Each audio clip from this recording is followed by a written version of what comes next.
A quick updates on various positions of King's Indian defense that we play.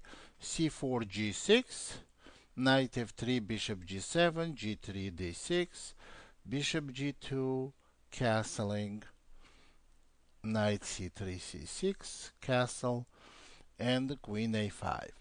Well, we know in general there are two moves that really ambitious where white shows that they want to try to get an advantage. They are h3. It's a very old move and has a good reputation for white. And the other move, a lot more ambitious, is e4. Well, before I get to these moves, I want to tell you that some people play moves that I've never seen, such as Queen c2. What is this Queen c2 move? It does not really do anything, does not have any significant plan. So what we want to do, if we want to go Queen h5 and Bishop h3 and Knight d7 and e5. What move white makes, it makes no difference whether white goes here a3 or rook e1 or rook b1. They don't interfere at all with our plan, except for Bishop g5 and Queen d2. The Queen d2 idea is they want to go b3, and on Queen h5 they want to play Queen g5.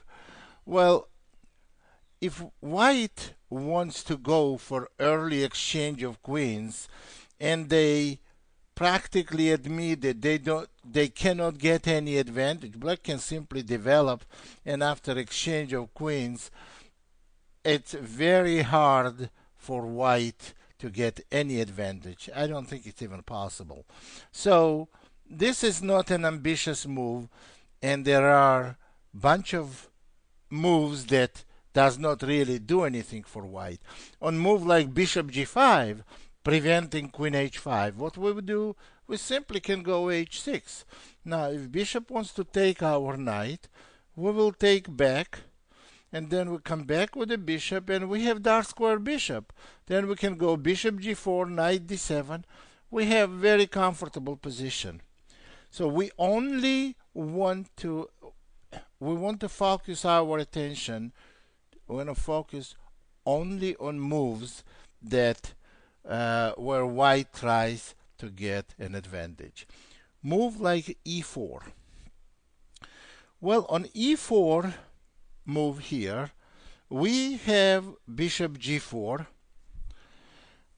and the best move is h3, because if white does not play h3 now, then we will play Queen to h5, and white is going to have very hard time breaking this pin, and black is going to go Knight d7 and c5, trying to remove d4 pawn and go Knight e5.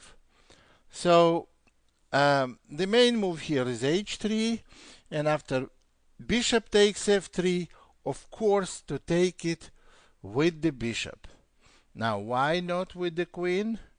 The reason why not, because we will go Knight d7, attack d4 pawn, and when white protects with Bishop e3, then we play Queen b4, attacking two pawns.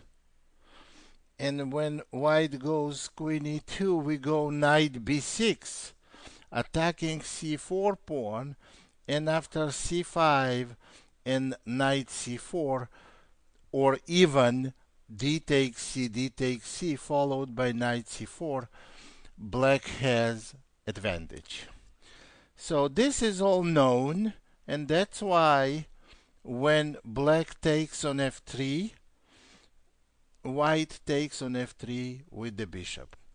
Now, on my DVD about this variation of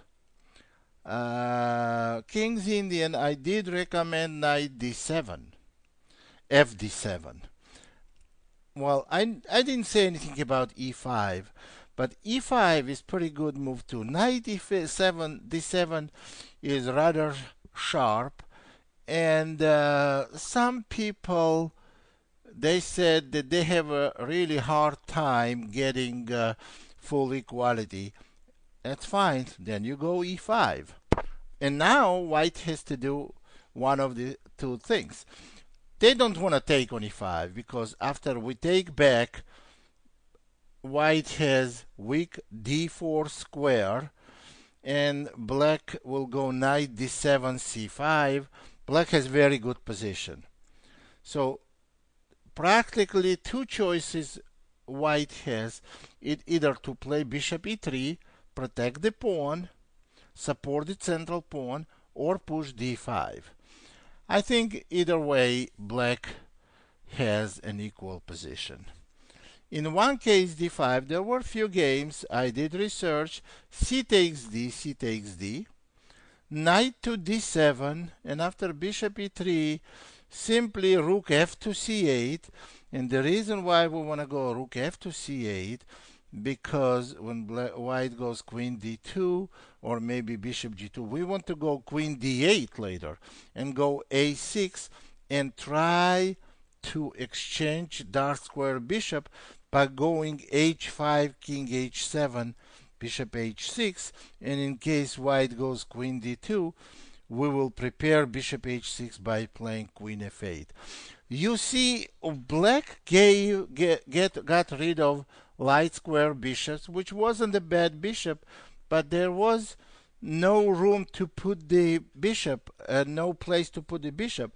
You see, d7 square is for knight, and we want to exchange bad bishop by playing bishop h6, and black has at least total equality. That's a good position for white. That's a simple plan. We cannot go move by move because position is very quiet, and black will have no problem executing this plan. So the other way to play, it's a more ambitious way to play for white, is on after e5 to support with bishop e3. Then I think we can go simply knight d7.